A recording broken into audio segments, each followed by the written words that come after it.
The year was 1913. Woodrow Wilson was president, and powerful banking interests, who had been trying for years, finally achieved their long-term goal of a silent coup d'etat by taking control of the American government.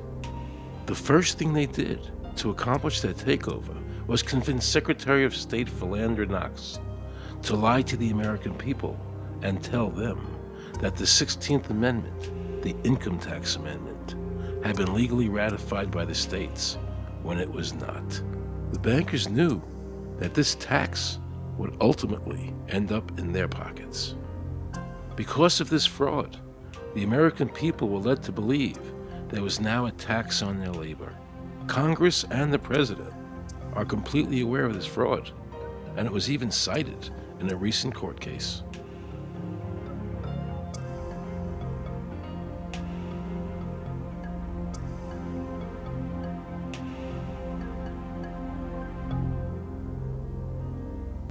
That very same year, the bankers committed their second and by far the most diabolical fraud ever perpetrated on the American people by bribing senators to pass the Federal Reserve Act without the required constitutional amendment. All in favor, say aye. They did this during Christmas vacation, when many senators were home celebrating the holidays with their families. And that's how the unconstitutional Federal Reserve Act came into being. They were very clever, and they understood that whoever issued the money for America would control the government. The bankers won, and the American people lost, because most politicians will sell their soul for $1. And now the Federal Reserve could issue dollars legally. As Mayor Rothschild said, "Give me control of a nation's money supply, and I care not who makes its laws." He knew that he and the other bankers would now control the laws of the nation. Government gave these bankers one of its most important powers, and now had to borrow money from them and pay interest to finance the government. So the American people were forced to lower their standard of living and pay a graduated income tax to the government, just so the government could give these bankers more profits. President Woodrow Wilson, who signed the Federal Reserve Act into law, later said, in regret, "I am a most unhappy man. I have unwittingly ruined my country. A great industrial nation is now controlled by its system of credit. We are no longer a government by free opinion, no longer a government by conviction and the vote of the majority, but a government by the opinion and duress of a small group of dominant men." The Federal Reserve was created by Congress in 1913, and it was entrusted with the power granted originally to the Congress by the U.S. Constitution to coin money and regulate the value thereof.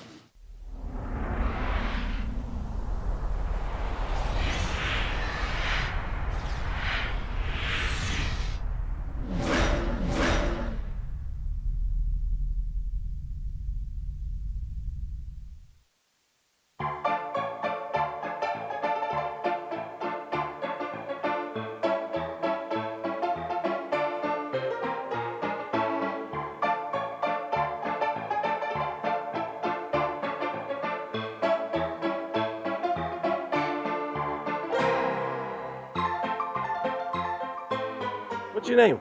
Jan Crafting? Hi, Jen. I'm Aaron Russo. I produced the movie Is this a joke? Am I gonna No, make it it's look not a foolish? joke. Okay, good. No. I produced the movie Trading Places with Eddie Murphy and The Rose with Bette Midler, many movies, and I'm doing a feature film.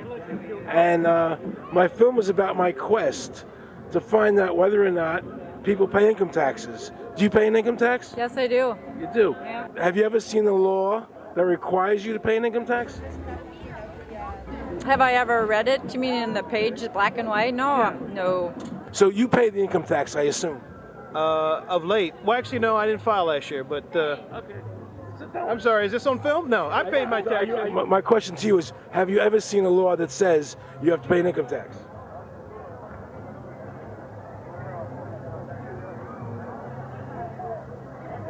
law is that guy that wears that badge and a gun. That's the one that puts you in jail. That's the law. Actually, I can't stand the IRS.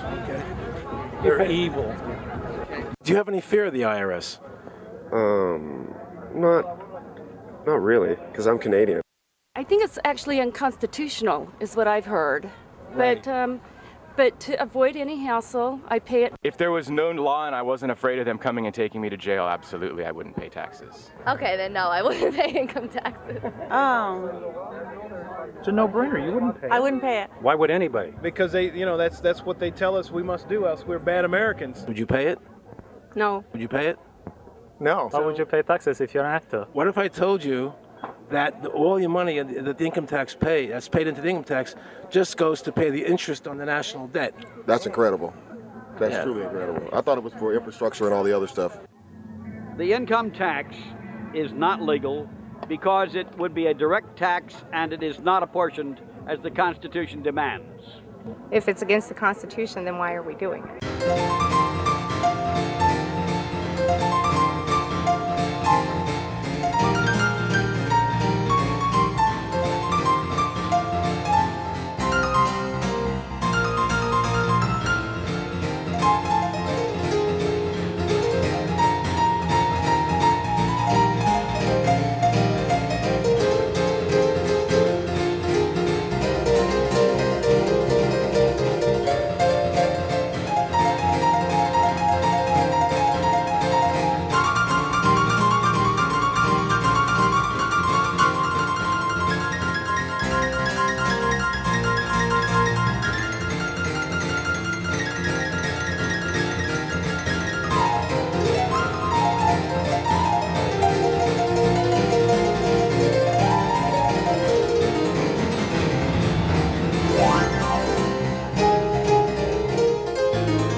I really expected that, of course, there's a law that you can point to in the law book, the code, that requires you to file a tax return. Of course there is. Maybe I don't know what it is right then as he was speaking to me, but sure. So naively, I agreed to go off and research it and get back to him. 3.5 months later, I was at that point where I couldn't find the statute that clearly made a person liable, at least not me and most people I know. And I had no choice in my mind except to resign. I had to leave the IRS because I presented evidence that I had accumulated indicating that the agency was violating the law and violating people's rights. And I asked the agency for a response to my sincere concerns. And the answer I got was that they would not respond to my concerns and that they would provide me with the paperwork necessary to tender my resignation. But We the People Foundation for Constitutional Education put a full-page ad in the USA Today on July 7, 2000. And within the body of that ad was a $50,000 challenge for anyone that could show the law. And to me, $50,000 is a lot of money. So I went after that and did the research based on the fact that I thought, let's put this baby to bed. I'm hearing all these rumors. I'm going to kill 2 birds with 1 stone. I'll answer these people's questions that are asking me, and then I'll win this $50,000. And, based on the research that I did throughout the year 2000 and that I'm still doing, I have not found that law. I've asked Congress, we've asked a lot of people in the IRS commissioners, helpers. They can't answer, because if they answer, the American people are going to know that this whole thing is a fraud. I was surprised to hear these highly trained and decorated IRS agents telling me there was no law requiring American citizens to file a 1040 or to pay an income tax on their labor. I haven't filed an federal income tax return since I left. I have not filed a tax return since 1999. Approximately 67 million people don't file an income tax return. I made a decision to go to Washington so I could attend the We the People Foundation press conference. They were going to serve a class action lawsuit on the IRS, signed by over 3,000 people, because the IRS has refused to show the law that makes Americans liable to file a 1040 or to pay an income tax on their labor. I was very curious as to why the IRS refused to show the law, as it seemed such a simple thing to do. Yet I was skeptical about the Foundation's claims. There had to be a law, right?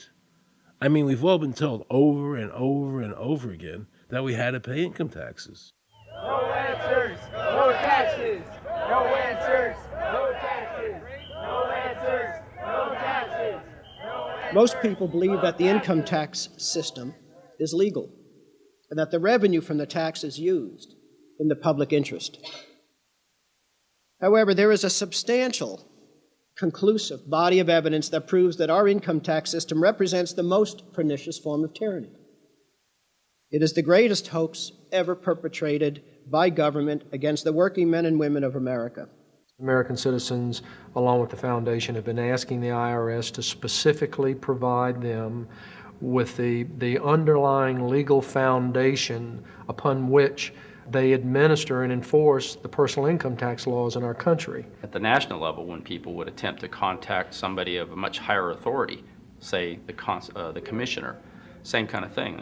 They would get answers that were in effect non-answers.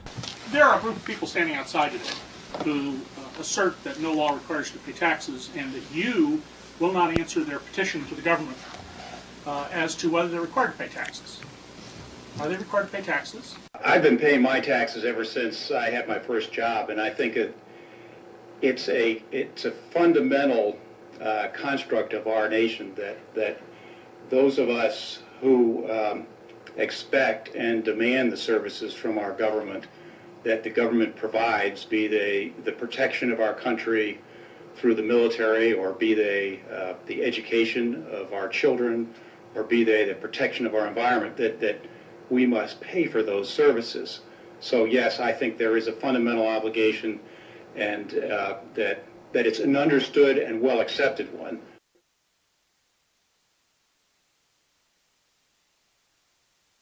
Joe Bannister and I had a meeting in the White House with President Clinton's economic advisor, Jason Furman.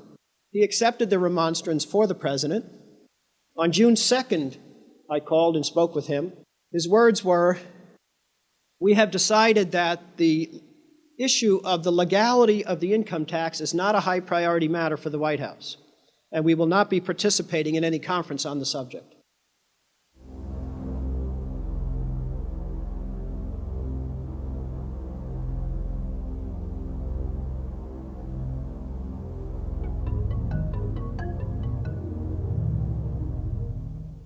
I decided not to eat until my death or until the government agreed to send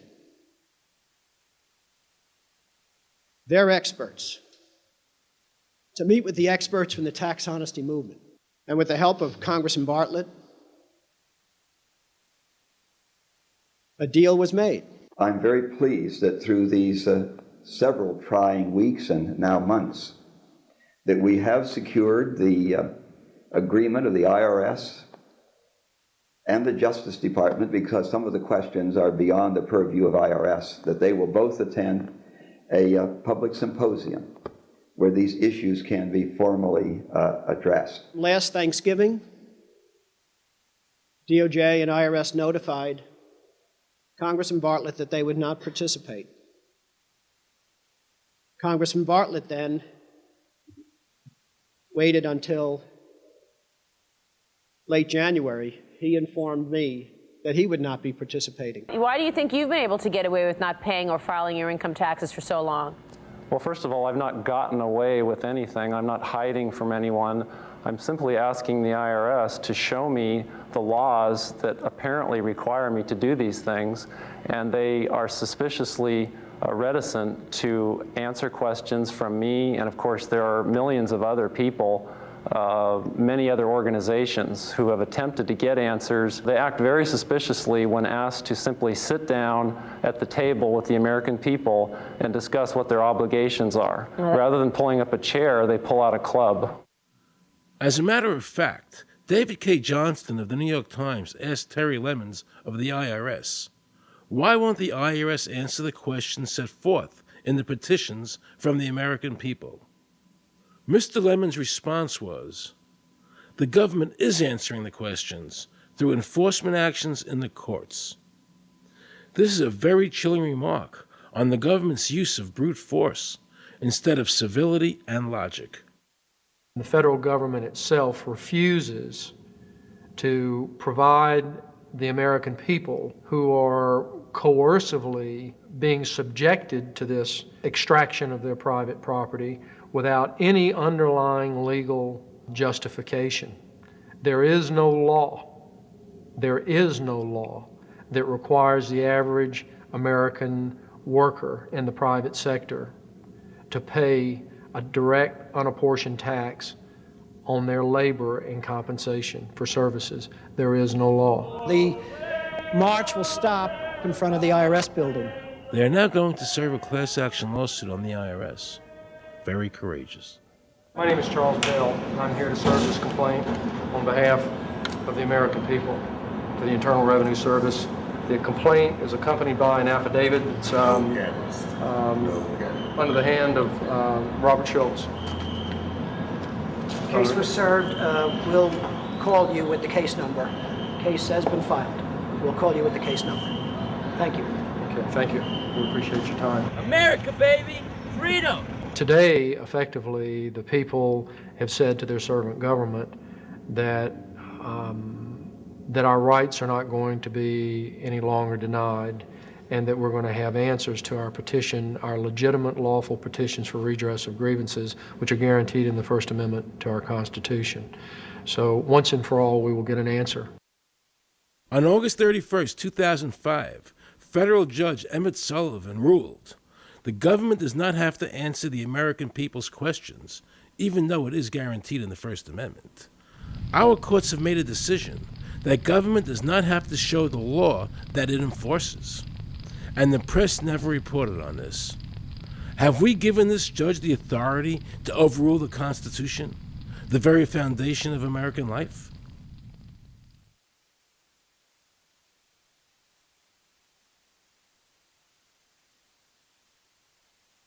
I believe that in both spirit and substance, our tax system has come to be un-American. Death and taxes may be inevitable, but unjust taxes are not. The country's taxes must be fixed, and I know what to do with it. If you think you're paying too much now, just wait till I get through with it. Now, Mr. Hanley, I'd like to ask you something. What does the government do with all the money we give them in taxes? When President Reagan was elected, one of the first things that he did was appoint a blue ribbon panel of business people headed by Peter Grace, and is commonly referred to as the Grace Commission. And their job was to research all the various areas of the federal government and make a report. One of the quotes from the Grace Commission is, 100% of what is collected is absorbed solely by interest on the federal debt. All individual income tax revenues are gone before 1 nickel is spent on the services taxpayers expect from government. If we pay the salaries of the congressmen and the senators, we're supporting them, aren't we? Well, yes. Yeah. Well, then why can't we list them as dependents and deduct them? We've been brainwashed. People have been told, that you need this income tax system to fund government, which is absolutely ridiculous. I mean, my question is, well, if that's true, how did we fund government from 1776 to 1913? The main purpose of the income tax is not to raise revenue, but to redistribute wealth and to control society. A lot of people might say, well, gee, if there wasn't an income tax, what would happen to education? They don't understand that education is paid for the most part, out of state and local taxes, your property tax. People might say, well, how are we going to build and maintain our highways if there's no money coming into the government? We need our highways. There is a tax on every gallon of gasoline that people buy. Proceeds from the income tax do not pay for highway construction. The amount of money that we spend on defense is exactly equal to the amount of corporate income tax, which is quite legal and quite constitutional. I think we should not want the income tax for several reasons.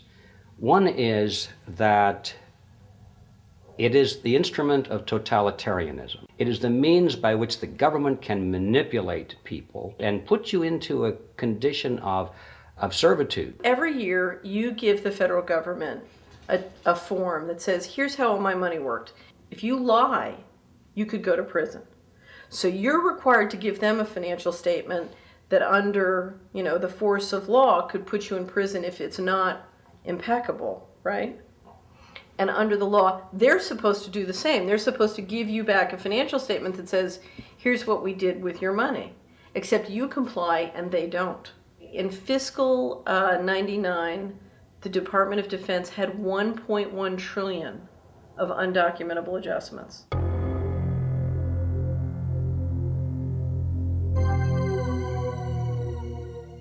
The following year, they had 2.3 trillion of undocumentable adjustments. I decided to call the IRS. I spoke to Anthony Burke in Media Relations. He was very nice to me, and I explained to him that I was an award-winning film producer and that I was doing a documentary on the IRS. He seemed a bit stunned by this, then explained to me that Commissioner Everson nor anybody else would go on film to discuss the income tax. But he did say he would call me back. I thanked him for that, but I couldn't help wondering, why was the government making it so difficult for people to see the law? So I decided to bring my crew down to the IRS building to see if I could find some employees to interview. And here's what happened. I said you cannot film here, that's it. Who are you to tell me I can't film here? What's the law? Just tell me where the law is that says that. Can you show me the law that says I can't film here? Is America a free country? I told him they couldn't film here, and he's asking 9 million questions. I told him that's a federal government law. Hey, I told him he couldn't film here. He's telling me he's a citizen and all that. So I couldn't film him. I'm saying, where's the law that says I can't film here? And I'm asking another question, sir. Then Homeland Security showed up, because I was such a threat to Washington. You got a driver's license, huh? Yeah, I do. Put that away for me. After convincing Homeland Security I really wasn't Osama bin Laden, I kept wishing the IRS would allow me to interview somebody. Why wouldn't they show the law? What were they so nervous about? I began to have a frightening thought. What if it was our own government we had to be afraid of? With that disturbing thought in my mind, I went to see a group of tax experts. You can look through the statutes and look for the law that requires you to pay. And when you do that, you can't identify a law that requires the average person in America who earns a wage and works in private business to pay an income tax. The Constitution allows for two kinds of taxes. They're called direct and indirect. The federal government in the Constitution can tax almost anything, as long as it apportions the tax if it's direct.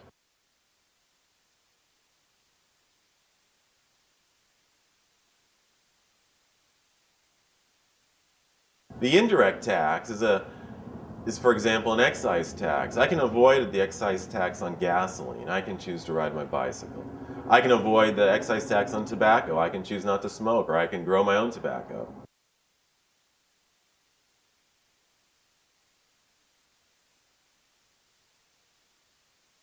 The income tax which is being applied now doesn't meet the criteria of either direct or indirect taxes. The IRS claims that in 1913, the 16th Amendment, the Income Tax Amendment, allowed the government a third form of taxation. What was the Supreme Court's ruling on that? The Supreme Court in the case of Stanton versus Baltic Mining. I mean, what could be clearer than this? The provisions of the 16th Amendment conferred no new power of taxation. The Russo case also said that the 16th Amendment did not impose any new taxes and did not change any of the taxing restrictions of the Constitution. There were also several other major Supreme Court cases in that same period from 1916 up until about 1923. Stratton Independence versus Hobart, Southern Pacific versus Lowe, Bowers versus Curbo Empire, Burnett versus Harmel, Doyle versus Mitchell. It's actually very simple. Congress tried to enact an income tax in 1894. The Supreme Court said that's unconstitutional. When the Supreme Court says something is unconstitutional, it's unconstitutional. They tried again in 1913, and the Supreme Court said the 16th Amendment conferred no new power of taxation.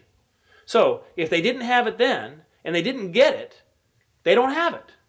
There is no constitutional basis for a tax on the wages of Americans living and working in the 50 states of the Union. Period. End of argument. I have a letter here from Daniel Inouye's office of the United States Senate that says, based on the research performed by the Congressional Research Service, there is no provisions which specifically and unequivocally require an individual to pay an income tax. Period. End of story. There is no law, and to date, nobody has been able to show that there is a law for the average American citizen working day in and day out to pay an income tax. The definition of income in the Constitution was given in the Eisner versus Macomber case, and it turns on gains or profits that are made from some activity. Doyle versus Mitchell, 247 U.S. 179, 1918. Here's what he said. The idea of gain or increase arising from corporate activities. In other words, it doesn't mean wages, it doesn't mean dividends, it doesn't mean alimony. It means a gain or a profit arising from corporate activity. These liens that are recorded against people by the government for tax liens are nothing more than allegations. They are non-substantive. They have never been determined by a neutral third party, such as a court, to have one shred of validity. If you ever get a notice of an audit or anything else, the first thing you should do is a Freedom of Information Act request for records that they're using to substantiate or justify the audit. There is nothing in the Internal Revenue Code that creates any such thing as an income tax evasion or crime. There's nothing in the code that allows IRS agents to seize property. The government is involved in judicial blackmail. The government knows that if it legally seizes somebody's property, that person doesn't have the funds and he can't even get a lawyer who can help him. I conducted investigations in the Title 18 of the Criminal Code, the U.S. Criminal Code. And in there, the statutes and the regulations are very specific as to what's violating the statute. In the Internal Revenue Code, Title 26, there's nothing specific in there. I mean, even the FBI is feared of the IRS. You have to understand that an agency which will unlawfully impose a tax that doesn't exist is not going to care. If we, the people, don't know what our rights are, they're not going to tell us. If Americans just learned that the IRS was actually knowingly deceiving them, that would be enough for them to rise up and put a stop to it. This small booklet includes the Constitution of the United States, the Bill of Rights, the Declaration of Independence. This is a document that every citizen should read. It's a document which freed an entire nation. This is the Internal Revenue Code, and this document, and the unlawful application of this document by the Internal Revenue Service has enslaved the nation that this document attempted to free. I was very impressed with the people in the tax honesty movement. They weren't kooks. They were highly intelligent, well-researched, and very genuine. I was wondering why I never heard about all these Supreme Court decisions in the media. So I really wanted the IRS's point of view, because to get the true story, it was imperative I hear both sides. I kept wishing Anthony Burke would call me back. He seemed like an honest man. I then proceeded to call my message machine. Hi, this message is for Aaron Russo. This is Anthony Burke at the Internal Revenue Service. Let me suggest some people that you might want to think about talking to. One would be Don Alexander, who's a former commissioner who's here in town in Washington. Another would be Sheldon Cohen, who is both a former commissioner and former chief counsel. All those guys, I think, could answer your question about, where in the tax law it says that you have to pay taxes. Wow, good news, I thought. So I called Sheldon Cohen because he used to be the IRS commissioner, he wrote the tax code, and he was also general counsel to the IRS. He is a true expert, and I couldn't find a better person to answer my questions. He graciously agreed to my interview. The reason I'm doing this documentary is because there are many people in America today who believe that there's no law that requires them to pay an income tax or file a 1040.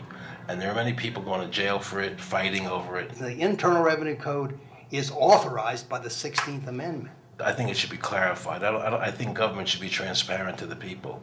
Why doesn't the IRS commissioner sit down with them and just explain it in clear English? Why? I don't think they really care. They don't think. I think they're just playing word games.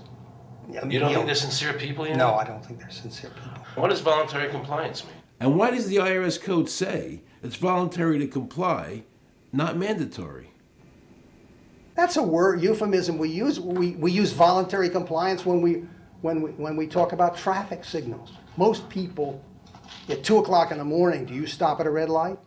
Yeah. Is there a cop there? Well, sometimes I don't. Well, I do, and most of us do. Most of us do. Right. But that's voluntary compliance. That was a complete perversion of logic. Traffic laws state that it is mandatory to stop at a red light. The IRS code says it's voluntary to comply. Mandatory and voluntary are the complete opposite of each other. Yet he wants us to believe that they mean the same thing.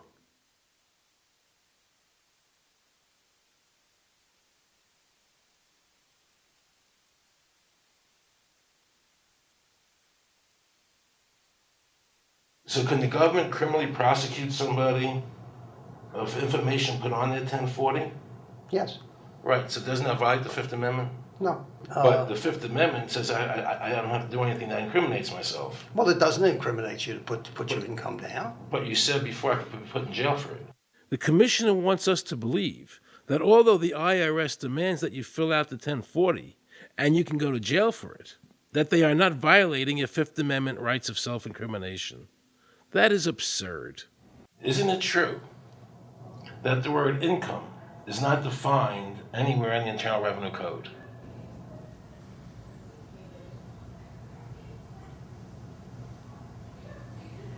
The law says that the government has a right to tax income from any source derived. So, but the word income is not defined in the code. It just says income without a definition of what income is. That's right. Correct? Yeah. But there are many different kinds of taxes. Well, how can an American citizen know what income is if the code doesn't define it? If they're paying an income tax... Because the courts have all defined it. Do you remember what constitutional attorney Edwin Vieira said? The definition of income in the Constitution was given in the Eisner versus Macomber case, and it turns on gains or profits that are made from some activity. So the Supreme Court has ruled income is not wages, it's not labor, it's gain from corporate activity. I believe that a man's labor is his private property. That's your view, but it's not the law. The Supreme Court's even said your labor is your private property. When I go to work for somebody, it's a trade. It's an even exchange. I do some work, you give me some money.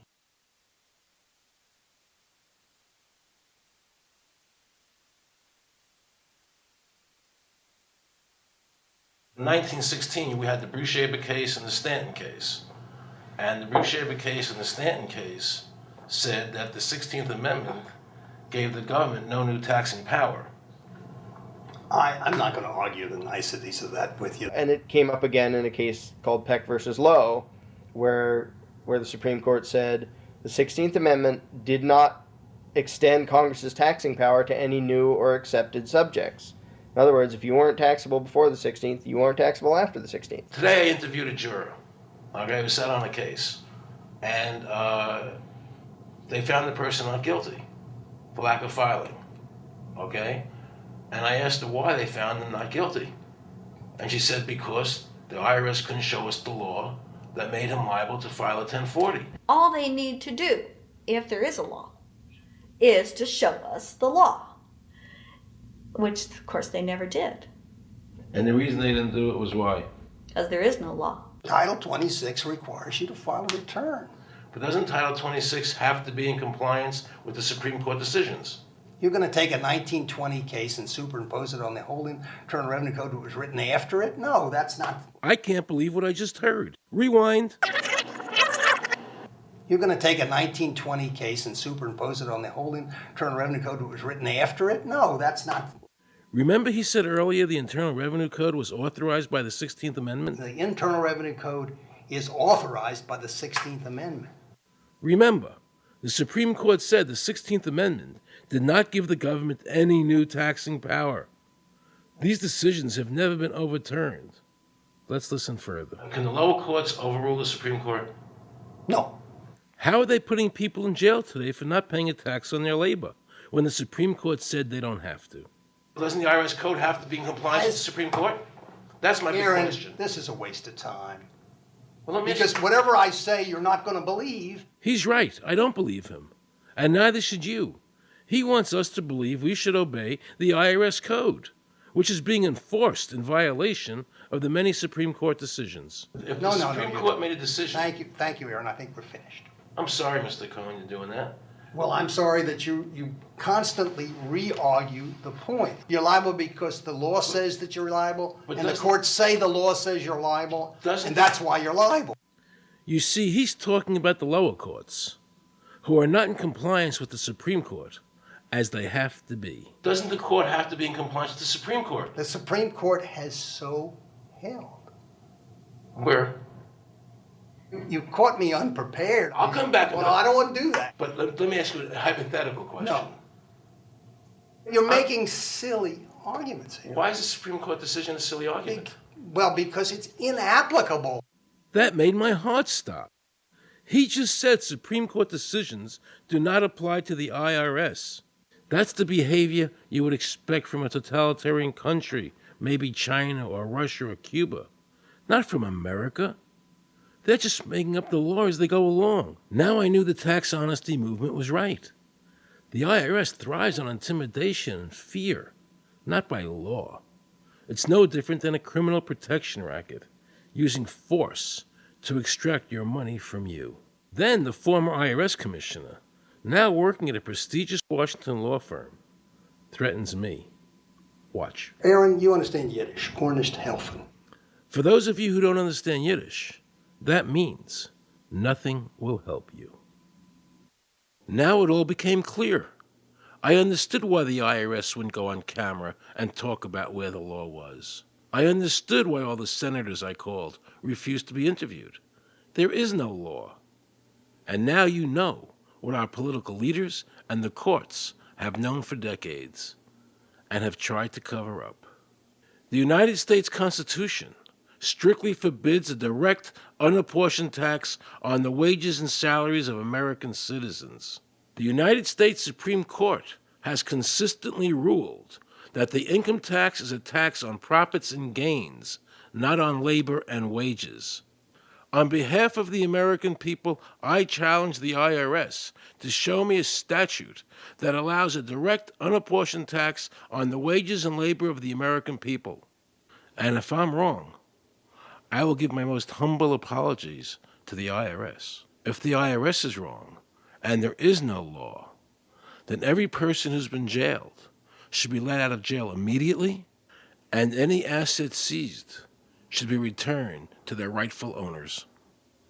If this is a nation of laws and a free country, then the IRS should show the law to the American people.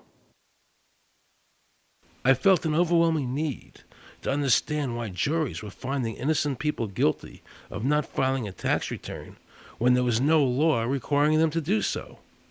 So I went to talk to Marcy Brooks, a juror who used her common sense and did not allow the judge to railroad the jury into a guilty verdict.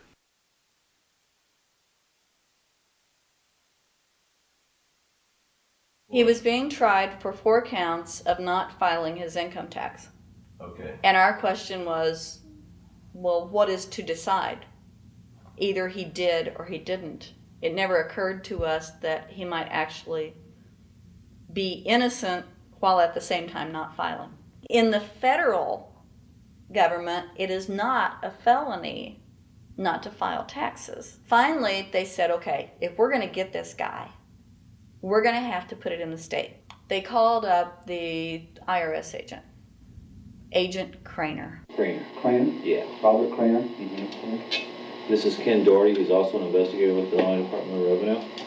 This is a request for a copy of the delegation of authority order. Right, and I talked to my boss about that, and he said that my badge is that. Badge is the authority. I thought it had to be in writing. The last question that the defense asked him was, did you write any of this down? And Agent Craner looked right at him and right at us, and he said, I never wrote anything down. And yet when we saw the video, there he was, writing notes, you know. And so I'm thinking, okay, at this point, the judge is supposed to say, Agent Craner, it is clear that you have committed perjury. It wasn't even noticed. It finally came to the climax. Mr. Harrell looked right at the prosecutor, and he said, I will tell you the same thing I have told over and over again to government officials. You show me the law that requires me to file a tax return, and I'll be glad to do it. And again, I ask, under what is the requirement that you claim I'm required to do these things?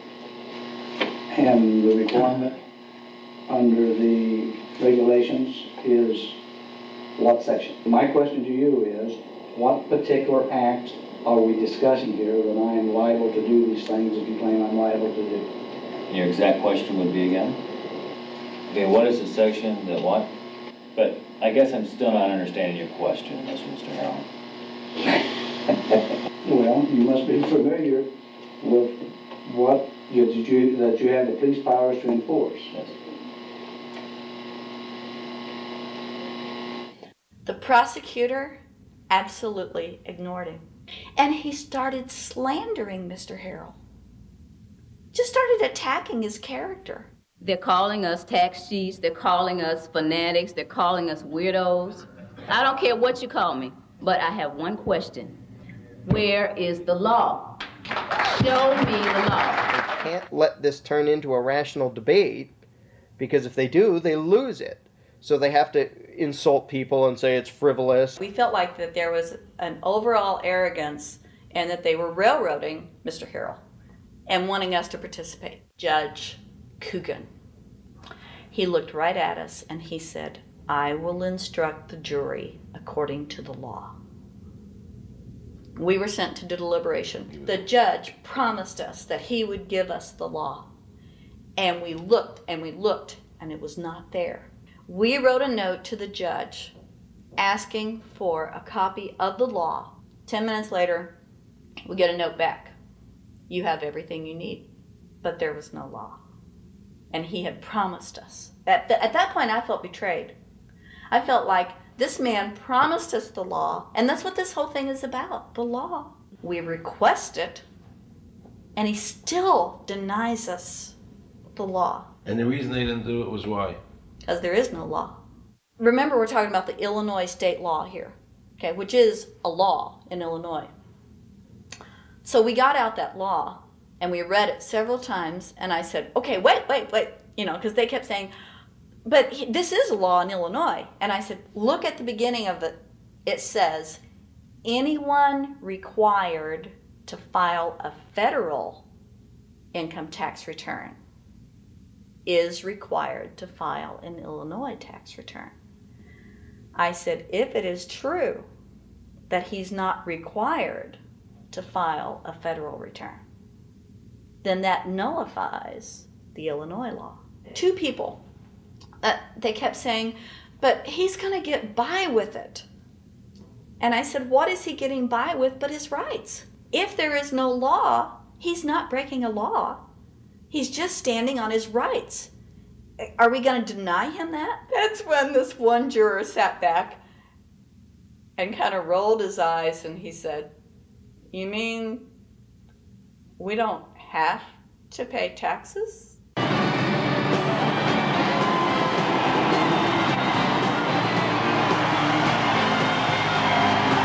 All of a sudden we realized that this trial was much bigger. And the ramifications of this trial were going to be so broad if it actually got out. I mean, it's like we had just discovered this great government secret. And so when we came out for the delivering of the verdict, the judge was, I'm sure, even at this point, I'm sure he still thought we would give a guilty verdict. And the reason I say that is because of the look on his face when the first not guilty was read. His face just turned white. I mean, it's like, I don't believe this. The second time, you could hear people out in the audience, just in the courtroom, just going, wow, and the judge is just getting red in the face. I mean, he was just livid. And the judge got up and left. I sat there and I thought, this truly is a victory for the people. And I have never felt more patriotic. And I knew that we had done the right thing. I looked at that man, Mr. Harrell, and I thought, the system might not work all the time, but this time, for that man, it did. In November 2004, the government arrested former IRS criminal investigator Joe Bannister. They charged him with fraud for telling the American people the truth about the income tax laws. The jury obviously agreed with Joe. Well, it just showed Mr. Bannister to be honest and straightforward and working within the law. Vernice Kuglin, a Federal Express pilot, claimed there was no law requiring Americans to file an income tax. She also won in court. 24 people were criminally charged by the IRS because they claimed there was no law requiring them to file an income tax return. The fact is, neither the judge, nor the prosecutor, nor the IRS could bring that statute in there because it's not in the books. The jury came back with an acquittal for everyone. When the matter is put to the test, which means in terms of court and enforcement action, there is a 100% success rate in shooting down these arguments. The mafia has a code and they follow it, and it's a code of honor. But the IRS has no code of honor.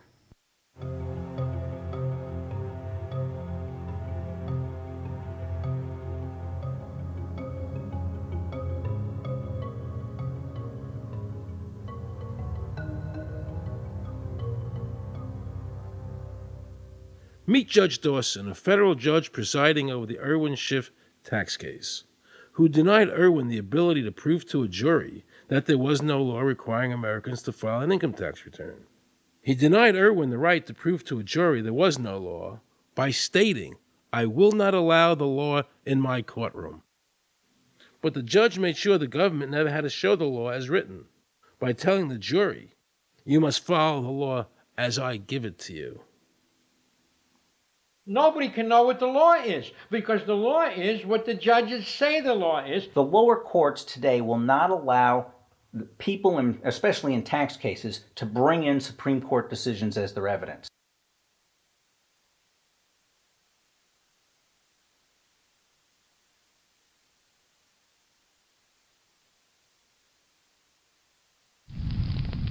Here we have a federal judge railroading an American citizen by saying Supreme Court decisions are irrelevant. And again, nothing from the press defending our freedoms.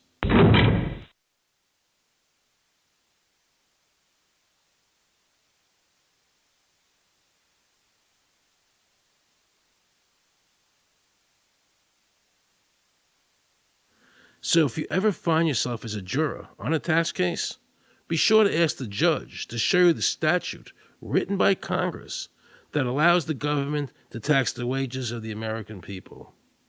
If the judge can't show you the law, then how can you possibly, in good conscience, convict someone and destroy their life?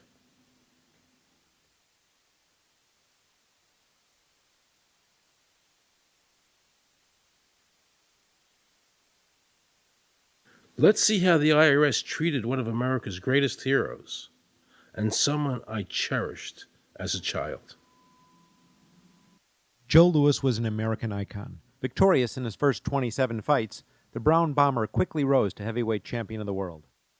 His 1938 knockout of German Max Schmeling, who represented Hitler's Aryan ideal, earned him the admiration of millions of Americans. Is watching carefully. Louis measures him right to the body, a left hook to the jaw, and Schmeling is down. The count is high. Right after Pearl Harbor was bombed, Joe had a title fight where he donated his fee to Navy War Relief. Well, I'm not working for nothing. I'm working for my country, and I think that's about the greatest piece of work that anybody can do.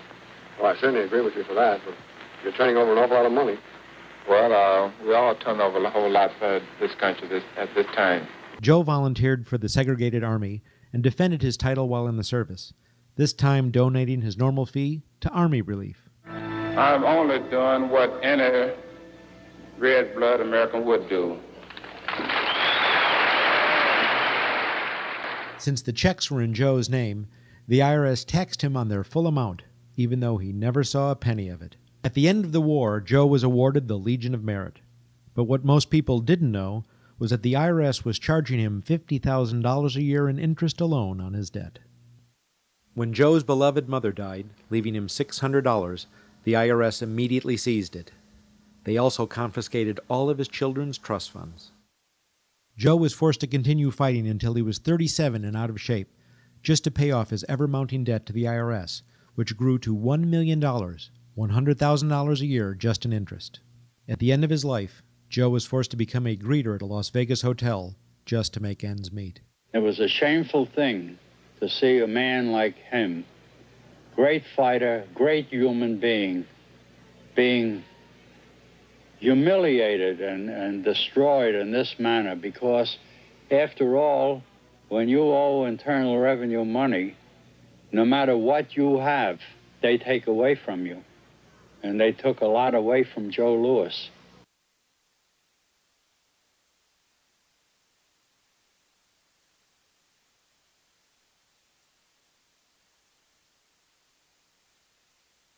I made a decision to drive to Virginia Beach from Washington because I had heard stories about two law-abiding families who had been brutalized by the IRS. They were falsely accused by their bookkeeper of being drug smugglers and tax cheats.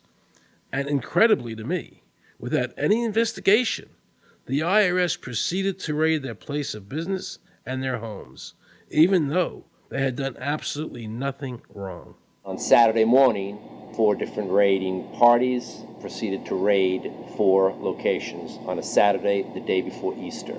I was the manager on duty, and I was up in the deli, and people came through the door.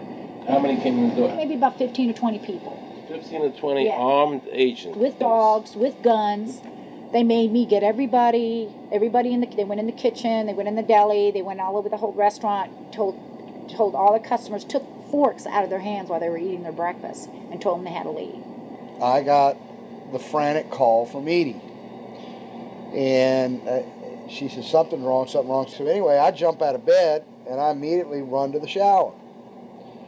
I'm in the shower, and the next thing I know, I hear my son yelling, "Dad!" I went like this, and boom, I'm slammed against the door, and I fall down with a gun in my head. And they're like, "Where's Scotty Miller?" And I'm like, "Dad!" That's all I'm doing is yelling. I'm scared, frightened to death. And then the next thing I hear is Mr. Miller, the shower curtain is jerked back.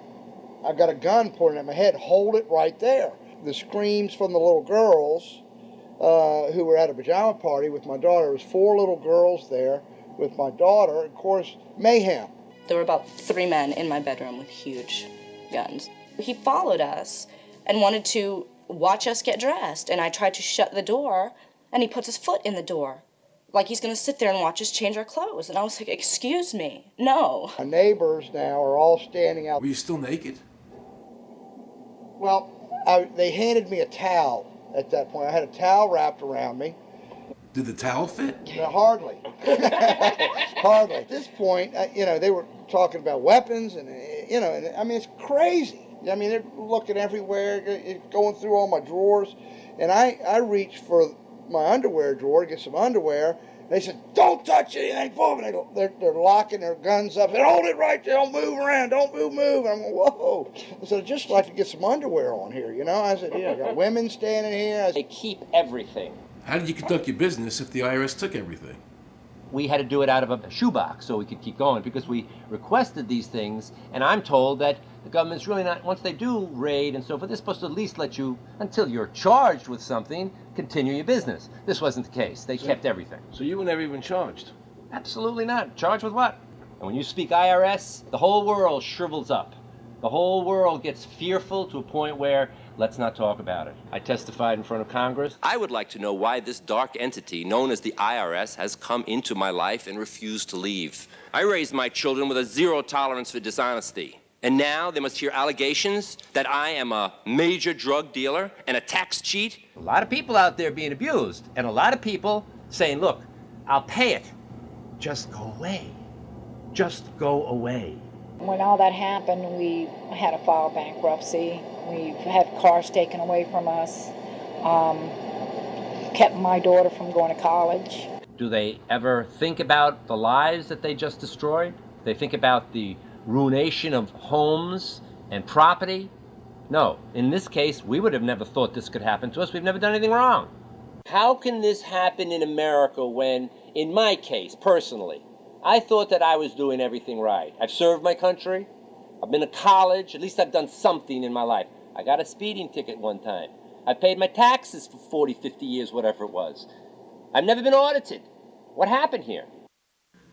I had this really uncomfortable feeling in the pit of my stomach as I was thinking to myself, how did America transform itself from being a truly free country with a servant government where our individual rights were protected by our Constitution to being a country that talked about being free but really wasn't?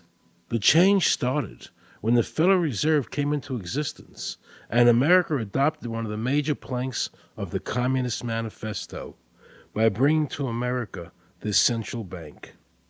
The very same people that backed the Federal Reserve System also backed the graduated income tax, a second plank from the Communist Manifesto. You know that the Federal Reserve is a private bank and not a government agency? No, I wasn't aware of that. It's a private bank? That would scare me quite a bit. What if you learned that the Federal Reserve makes money off the taxes you pay? How would you feel about that? Angry. Like I'm feeling right now. I would feel cheated by my government. I'd be angry. It's really frustrating that we're paying money for something that isn't benefiting us in any way whatsoever. It kind of sucks. They're pretty much in control of everything. I decided to drive back to Washington to see Dr. Ron Paul. He had been a congressman for over 20 years. I had met him previously in 1998 when I was running for governor of Nevada, and I knew him to be an honest and sincere man, and I thought he'd be very helpful in letting me know what the future holds for the American people. Who owns the Federal Reserve? It's secret, and we can't find out what's happening. But the Congress created it, and it's not authorized in the Constitution. The government borrows money from a private corporation using the name Federal that prints United States on it, and then it pays back to the Fed, which is owned by private banks. We don't know who all those private banks are. The money that the government is paying back to the private bankers is the money that comes from you and me. Why in the world would the American government borrow money and pay fees on it when it has the authority to make the money itself interest-free? The Federal Reserve is no more federal than Federal Express. I've never seen a full list of ownership for the Fed. I don't think anybody has. The government works for a private bank, and the private bank works for its owners, the true masters. People talk to me about, the issue of Republican versus Democrat, as if they don't get it. And I say, look, here's the way you get it. It's organized crime. All you do is you call the Republicans the Genoveses, and you call the Democrats the Gambinos. The people at the top, they treat it like a crap game, like it's their crap game, like they're making lots of money. Occasionally, somebody at the table shoots each other, but the moment anything threatens their crap game, they all unite to protect it. They're both controlled by the same financial, economic, and corporate interests. Once the banks get into the picture and they form a partnership with the government gives them the legal power now to create bank-issued money backed by the coercive power of government to require everybody to accept that bank money. In the course of the last century, they have converted this nation from a nation of independent freeholders to a nation of employees. And they're just one step away from being serfs. Most people spend the great bulk of their money for taxes, interest, and inflation. And all of that money goes to these two groups that comprise the cartel and their partner, the federal government. It's not a coincidence. So if Congress used its legal authority to shut down the Federal Reserve System, the American people would be much better off. Government should create, issue, and circulate all the currency. Creating and issuing money is the supreme prerogative of government and its greatest creative opportunity. Adopting these principles will save the taxpayers immense sums of interest, and money will cease to be the master and become the servant of humanity. Abraham Lincoln. Young people today are conditioned practically from the cradle on up to think that credit is a wonderful thing. You don't want to damage your credit. You want to do what you can so that you can go to the bank and get a good loan. There are no people who own their own property, who own their own houses, who own their own business, who finance their own business. They're only debtors. The average young person today has no concept that he's being drawn into a web, a trap. Like he's in the feudalist system, only he's going to like it. He's going to think, this is wonderful. I got my new red Corvette and I'm in debt for the rest of my life, but I'm looking good. A decision was made. Let's get all the debt up, let's move the jobs abroad, and instead of re-engineering your skills, we're going to dumb down America, and so the middle class will disappear. Really what most of the people in this country have become is food for the debt machine. When a person borrows money, it puts a noose around their neck and makes them servant to the lender, which is exactly what the Federal Reserve System is designed to do. And now our Congress, so dominated by the banks, is helping them to entrap people even further by passing new bankruptcy laws, making it more difficult for the people to declare bankruptcy and get a fresh start, while at the same time allowing the banks to charge very high rates of interest. This is the way the Democrats and Republicans, working with the banks, legally enslave the nation. Credit card industry is a huge political contributor. And unfortunately, Can a certain number of... It just seems so, like I say, just bald. This idea that credit card industry gives a lot of money to the government, so they will protect them even to the just abject disinterest of their own constituents. That happens kind of a lot. The board of directors of the Federal Reserve System is chosen by the president from a list prepared by the bankers themselves. The process of finding a Greenspan replacement is ongoing and is being managed by a small group of people responsible for coming up with a list of nominees. It's important that whomever I pick is viewed as an independent person from politics. If the American people ever allow the banks to control the issuance of their currency, the banks and corporations that will grow up around them will deprive the people of all property until their children wake up homeless on the continent their fathers conquered. Thomas Jefferson. So the Federal Reserve is actually an illegal entity functioning within government. It's illegal, and what we have given to this so-called agency is the authority to counterfeit money. Do you have any points of view about the Federal Reserve and how the Federal Reserve operates? They just enter something on a computer. Oh, you need 20 billion today. Here's 20 billion, but they got that out of thin air. It came out of thin air, it goes to the Treasury then pays their bills. So it's no different than monopoly money.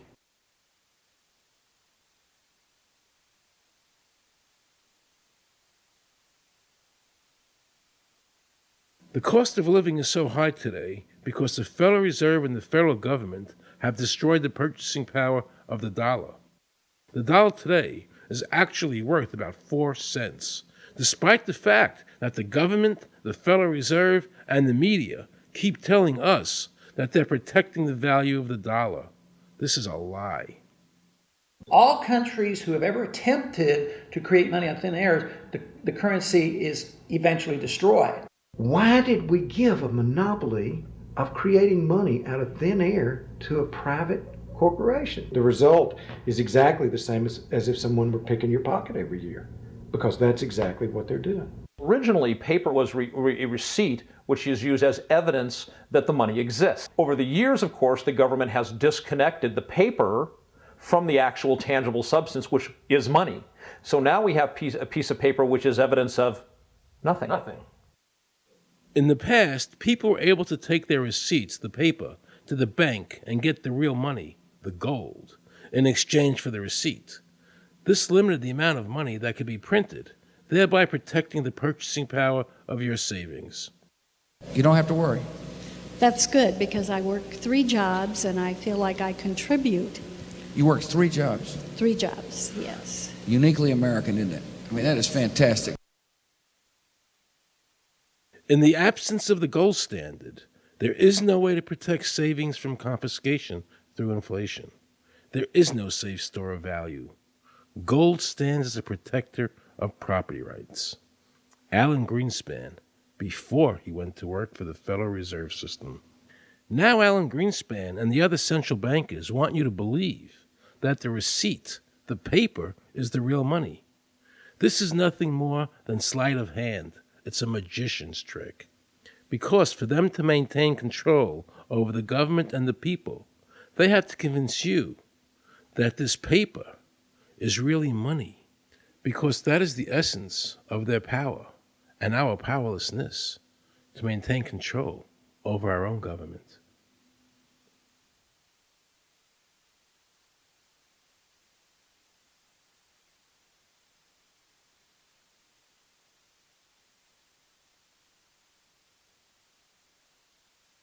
What happened to the gold in Fort Knox? Nobody really knows. When I served on the Gold Commission, I asked them to really, do another audit. I remember it was 15-2. They said, we don't need to audit the gold. It's supposed to be the American people's gold, and so we would like an accounting to tell the American people what is there. I've been told that the Federal Reserve has taken control of the gold as collateral for the dollars they print. They list gold on their balance sheet. How could the Federal Reserve, this private bank, list gold on the balance sheet? They claim they're holding that for the Treasury. So that puts private bankers in control of the American gold. They could have taken all of America's wealth. That's a possibility. Shouldn't the Congress stand up and say, where is the American people's gold? They're not audited. They control the money of America, and it's not audited? There is no audit. Oh, wait a second. Doesn't the Federal Reserve work underneath the Congress? Congress ignores their responsibility to do any oversight. The president really has no control, nor does the Congress have any control over this cartel. It just has the appearance of control. In the final analysis, the Federal Reserve bankers, with the help of the Democrats and Republicans in Congress, have swindled the American people. They have taken the true wealth of America, the gold, and given us a piece of paper in return. And again, not a word from the press. These frauds are going to continue until Congress is no longer intimidated by the Federal Reserve bankers, and Congress uses their legal authority to shut down the Federal Reserve System and to stop this loss of our freedoms.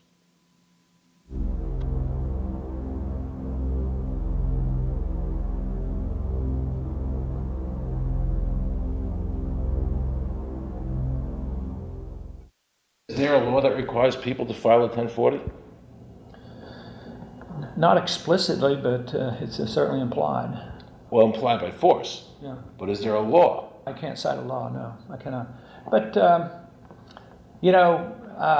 if they think it's the law and they have all the guns, it's an authoritarian approach. Well, yeah, but that's authoritarianism. Yeah. That's not a country run by law.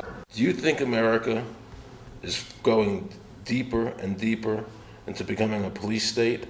And if so, in what ways do you see that as a congressman?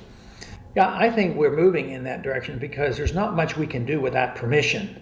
The absence of a police state is that people are free, and if you don't commit crimes, you can do what you want. But today, you can't open up a business, you can't develop land, you can hardly do anything. You can't go to the bank, you can't go to the doctor without the government knowing what you're doing. And they talk about medical privacy, that's gone. Financial privacy, that's gone. The right to own property, that's essentially gone. So you have to get permission from the government from almost everything.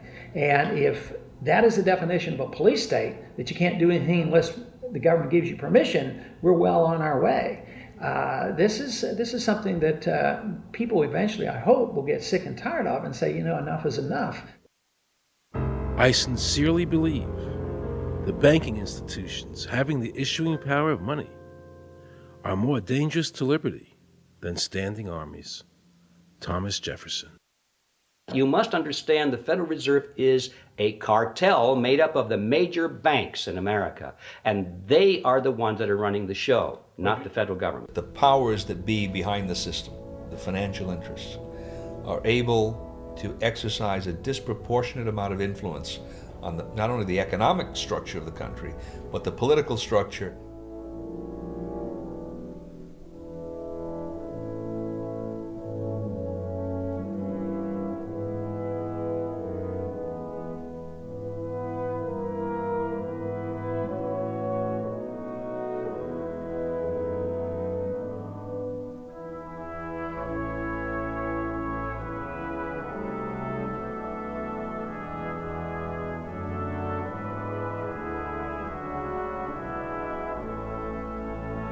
This would be like the ultimate reaching of government into our personal health lives, which would be unbelievable. And not even our government, some, bureaucratic, diffuse, multinational, secretive government.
I just want to assure the American people that, one, I've got the authority to do this. American people expect us to protect them and protect their civil liberties. I'm going to do that.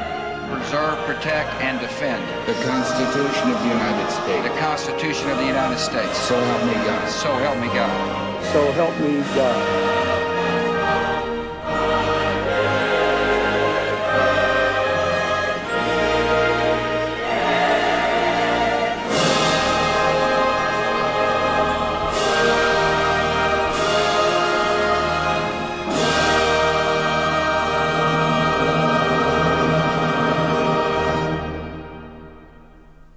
What happens if your own government is using more force and more coercion on its own citizens for the purpose of achieving its political ends? Is that government engaged in terrorism? Now let's watch the government add insult to injury to the people of New Orleans. No one will be able to be armed. We will take all weapons. That happened today in this wealthy neighborhood where homeowners had armed themselves to protect their mansions. Residents were handcuffed on the ground. In the end, police took their weapons but let them stay in their homes. Wasn't that kind and generous of the government to allow people to stay in their own homes? How thoughtful. Of course, they couldn't defend themselves from looters. For many of the police and guard troops, it is an uncomfortable job to do this in an American city. You never expect to do this in your own country. Walking up and down these streets, you don't want to think about the stuff that you're going to have to do. We are losing our right to property. The government is getting more pretext to seize it, using the power to confiscate it with eminent domain. The asset forfeiture laws have proliferated. It's easier for the prosecutors to come in and make an accusation against you and confiscate your property even though they have no evidence that you've done anything wrong. Guilt or innocence doesn't really matter that much because it's very convenient for the government. Unfortunately, what is being sold to the American people today as Americanism, if you peel off the label, you find so much similarity to what we were fighting against when we were fighting communism and Nazism and fascism. The government's now putting a national ID card together and they want checkpoints. We will be carrying our papers, and they have recommended there'll be checkpoints throughout the country. Isn't that what Nazi Germany did that everybody in America was against? Checkpoints, proof. Papers, please. May I see your papers? May we see your papers? I don't think I have them on me. In that case, we'll have to ask you to come along. Wait, it's possible that, yes. Here we are. These papers expired 3 weeks ago. You'll have to come along.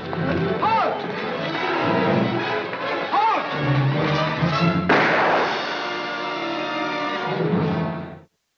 In the new legislation, the national ID card is in it. It takes 3 or 4 pages to describe it, and it will be connected with our driver's licenses. The states will be instructed on exactly what they have to do. Social security numbers will be used. Some type of a physical proof, such as fingerprints or retinal prints, have to be on it.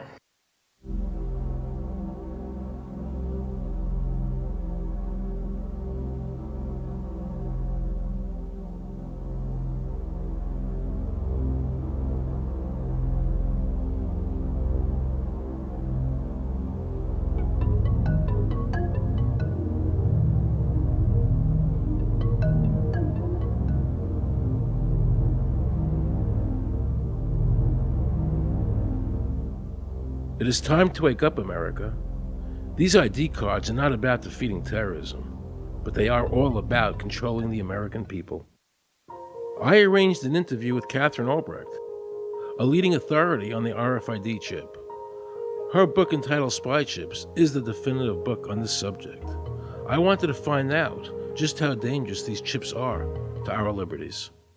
RFID is a technology that uses tiny computer chips the size of a grain of sand or even smaller, hooked up to miniature antennas to transmit information about items at a distance. Back in 1999, Procter & Gamble, Gillette, and MIT got together to find a way to commercialize this technology and make it small enough, make it efficient enough, and make it low cost enough to, essentially, their dream is to put one of these tiny computer chips on every physical item manufactured on planet Earth. The latest technology for identifying people at the point of sale, for identifying people when they make purchases, is actually the implantable chip that you can actually embed directly into human flesh. It's a tiny glass capsule about the size of a grain of rice. It contains an RFID computer chip with a coiled antenna, and it can transmit information also at a distance.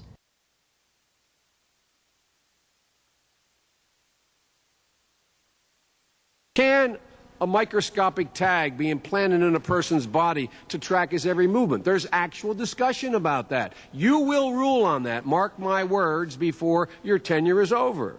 Homeland Security folks, the Department of Defense, and others have expressed an interest in being able to more closely monitor the U.S. populace. And one way to do that, of course, would be being able to determine who buys what and where they take those things.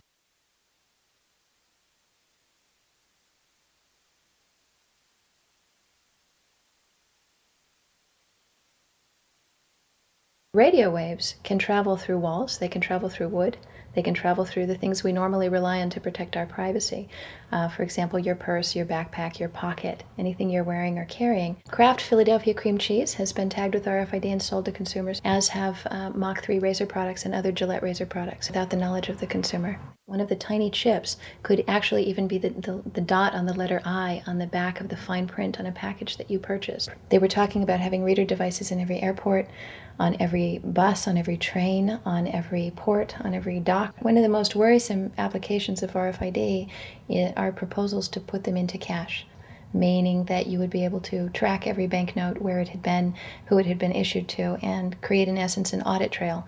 That would essentially take away the anonymity of cash that we now enjoy today. The ATM machine itself, as the money came through the roller device, would be reading each number, and they would know who you are because, of course, you identify yourself at the bank before you take money out. And down the road, when you go to pay at a major retailer, It would also be possible for them, as they're putting the money into the cash drawer, to simply feed it through a little reader device. It would go in, it would tag that number and transfer possession from Aaron Russo, say, to Walmart. Once everything you do is tied down to a single number and there is no longer the ability to pay with cash, then all it takes to render you a non-citizen is to simply turn that chip off. You will no longer be able to really participate in any function in society, including buy food. So through the implementation of the Federal Reserve System, the American citizen has gone from being a private individual who had real money, gold, in his possession that was private, to a citizen who has no privacy because all money is now being digitized. They can deduct whatever amount of money they want out of your digits whenever they want. They can trace you whenever they want. You'll be at their mercy.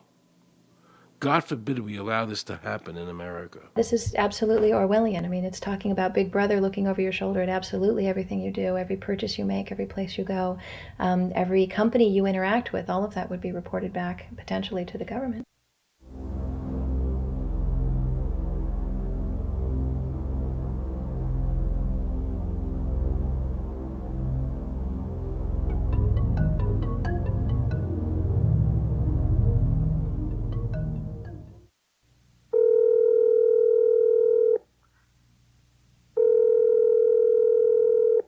Pizza Palace, guaranteed hot in 30 minutes or it's free. This is Mary. May I take your order? Hi, Mary.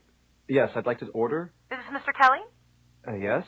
Thank you for calling again, sir. I show your national identification number is 610-204-9998-45-54610. Is that correct?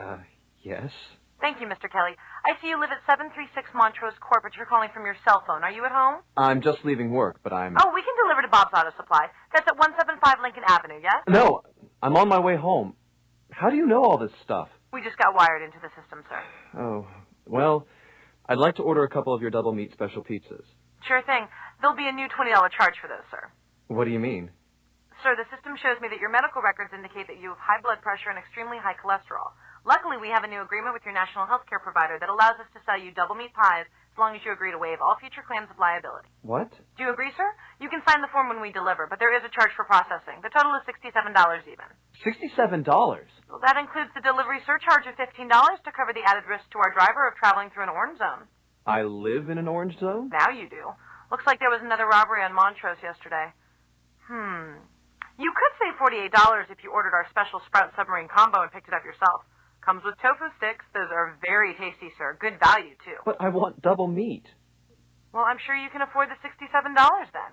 You just bought those tickets to Hawaii. They weren't cheap, eh? Oh, but I see you checked out the budget beach bum at the library last week. Up to you, sir. All right. I'll get the Sprout subs. Good choice, sir. Gotta watch that waist if you're hitting the beach, eh? 42 inches. Wow. Man, I'd say tofu and sprouts is, like, required. That's how much? Just between you and me, there's a $3 off coupon in this month's Total Men's Fitness magazine. Your wife Betty subscribes to that, right? Anyhow, clip that and it's $19.99 even. Whoa, looks like you maxed out on all your credit cards. Bring cash, okay? Have we become so controlled and so ignorant about our rights that big institutions and big government can do whatever they want with us, even without our approval? I knew for certain the Founding Fathers would resist to the death what is happening in America today. And I, for one, will not accept a national ID card. And if nobody accepts a national ID card, and nobody can board a plane without one, then let the airlines go bankrupt. And if you can't open a bank account in a big money center bank, then open an account in a small local bank. And if we can't walk into a federal building, I personally would consider that a blessing. Don't allow these institutions to dictate to us how we conduct our lives. This is America, and we have free choice. We, the people, have all the power, not the government. Government gets its power from us, not the other way around.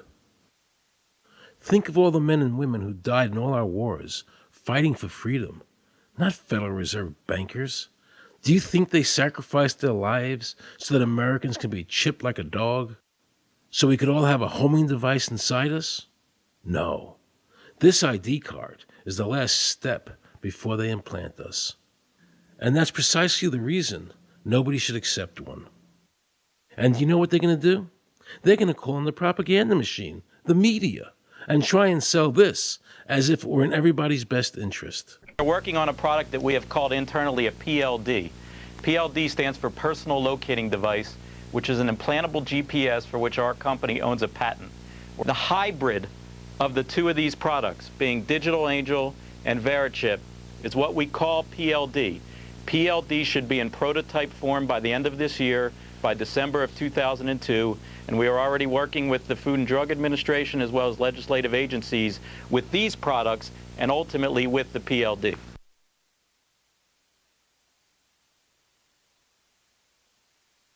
We have a Florida family who are really pioneers in a brave new world. They have volunteered to be the first ever to have microchip identification devices implanted into their body. After 9/11, I was really concerned with the security of my family.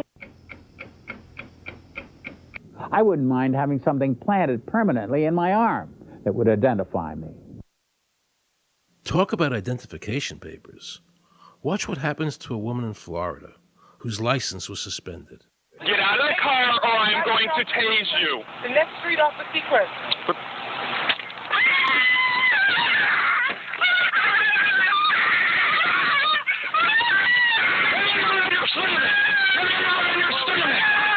On your stomach. Do it now. Put your hands behind your back. Do it now. Do it now or you're going to get tased again. Do it now. Do it now. On your back. Put your hands behind your back. Put your hands behind your back. I can't. Sure you can. Come here. Ow, ow. Oh, got it. You got blood on your Oh, my God. You tased me and you handcuffed me? Yep, you're under arrest. For what reason? Your license is suspended. All the power is in the people. And to the extent that government becomes alienated from the people, does things that people don't want, power is transferred until you finally come to a police state, totalitarian state, whatever word you want to give it, where the desires of the people really have no consequence. They go out and they vote. Doesn't make any difference which candidate they elect. I'm a programmer. I worked for NASA, worked for ExxonMobil, worked for Florida Department of Transportation. Mr. Curtis, are there programs that can be used to secretly fix elections? Yes. How do you know that to be the case? Because in October of 2000, I wrote a prototype for President Congressman Tom Feeney at the company I worked for in Oviedo, Florida, that did just that. And when you say did just that, it would rig an election? It would flip the vote 51-49 to whoever you wanted it to go to and whichever race you wanted to win. And would that program that you designed be something that elections officials that might be on county boards of elections could detect? They'd never see it. So how would such a program, a secret program that fixes the election, how could it be detected? You would have to view it either in the source code or you'd have to have a receipt and then count the hard paper against the actual vote total. Other than that, you won't see it.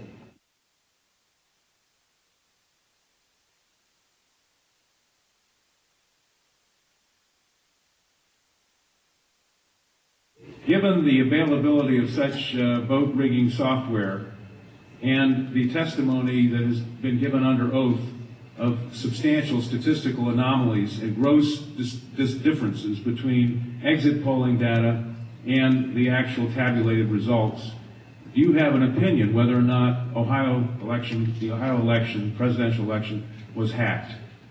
Yes, I would say it was. So in other words, there's absolutely no assurance whatsoever in anything with regard to these machines? Absolutely none.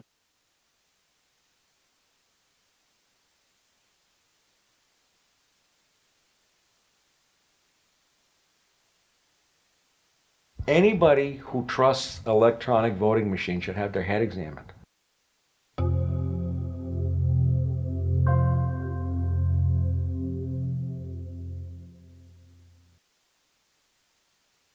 Many of the voting machine companies are owned and operated by foreign agencies.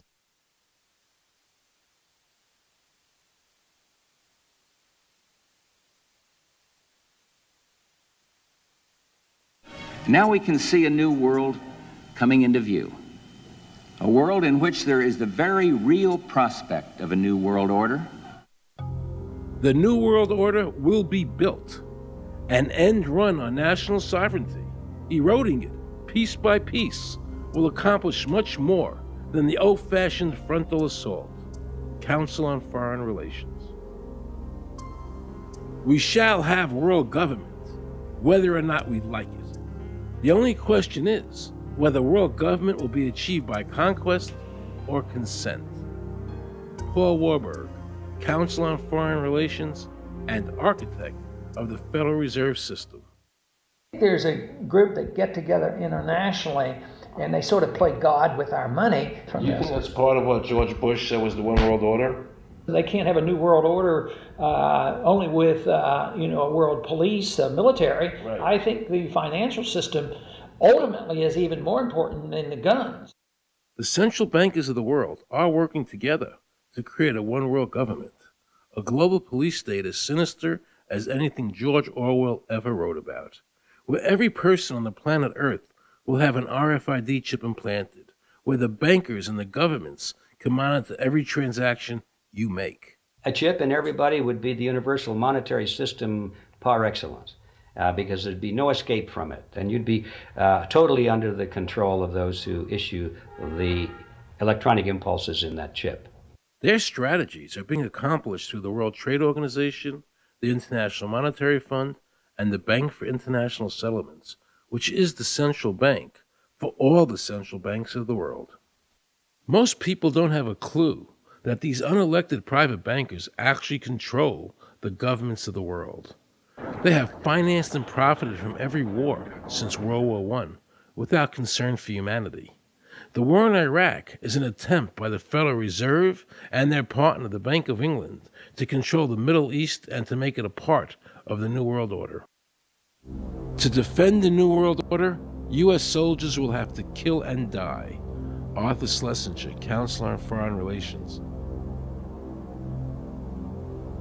Military men are just dumb, stupid animals to be used as pawns in foreign policy. Henry Kissinger, Council on Foreign Relations.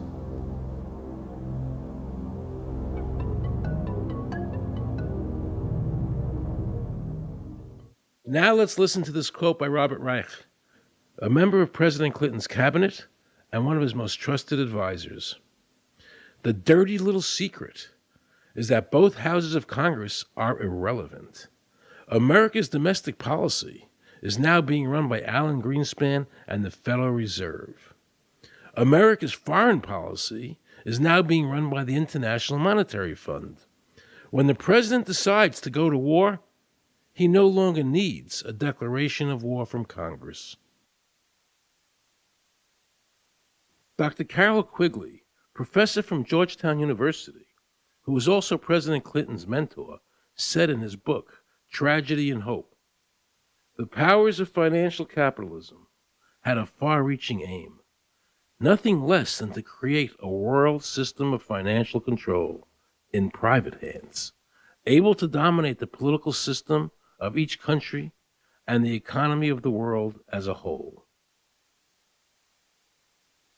And then President Clinton's Deputy Secretary of State, Strobe Talbot, said, in the next century, nations as we know it will be obsolete.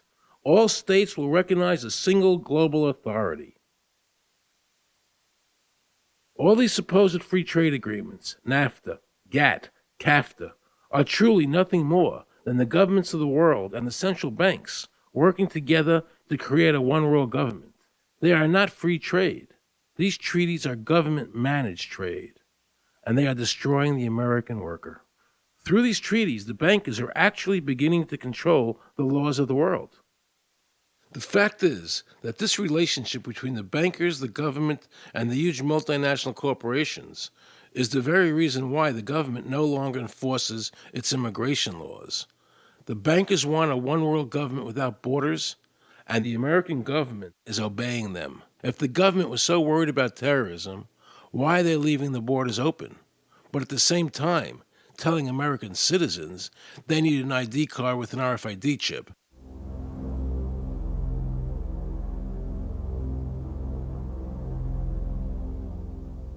Osama bin Laden could not come over here and limit your rights or my rights to free speech, from search and seizure, from all of these elements in the Bill of Rights.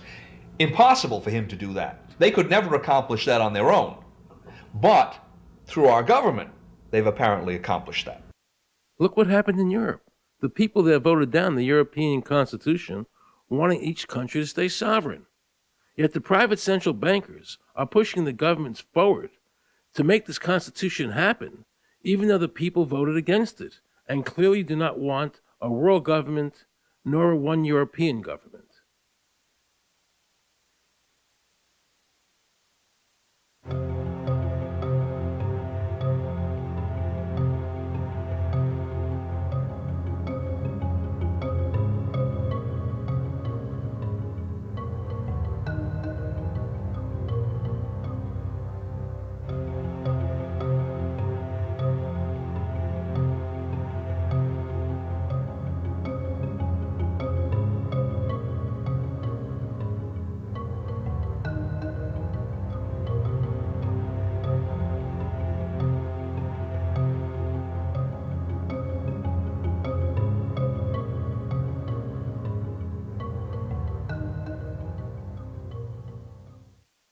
Now pay close attention to this quote by David Rockefeller, and you'll understand what is happening in the world today and where the American people are heading as a nation. We are grateful to the Washington Post, the New York Times, Time Magazine, and other great publications whose directors have attended our meetings and respected their promises of discretion for almost 40 years. It would have been impossible for us to develop our plan for the world if we had been subjected to the lights of publicity during those years. But now, the world is more sophisticated and prepared to march towards a world government. The supranational sovereignty of an intellectual elite and world bankers is surely preferable to the national autodetermination practiced in past centuries. David Rockefeller, a member of the Council on Foreign Relations, actually believes that we would be better off if he and his bank of friends ran the world.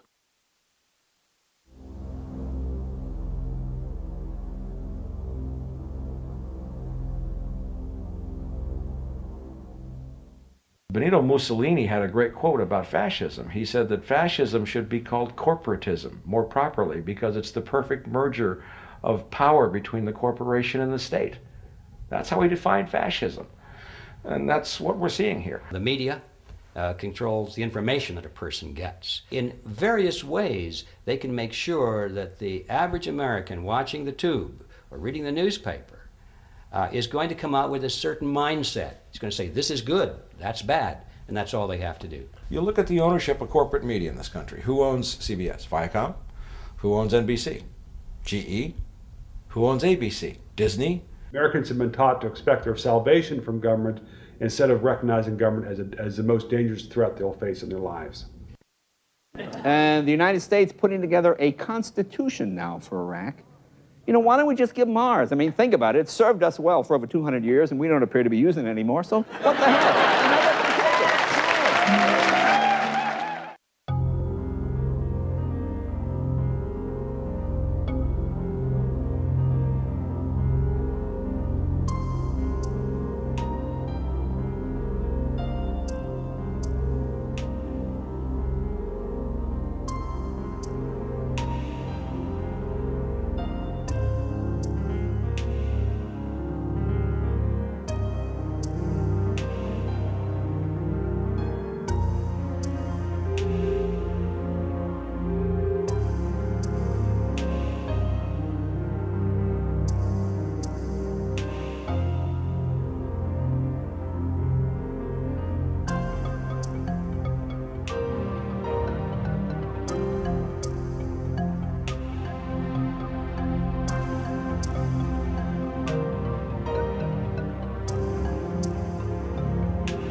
I think that the ultimate choice that's being presented to mankind is that it's time to either evolve or perish.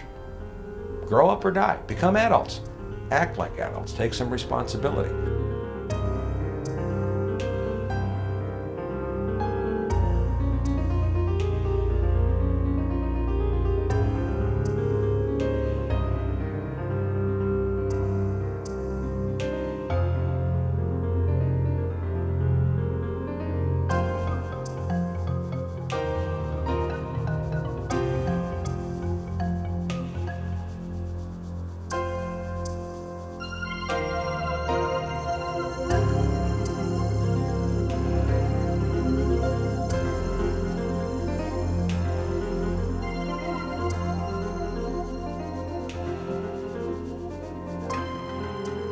I like the old idea where you could do what you thought you could do and what you wanted to do as long as you didn't hurt other people.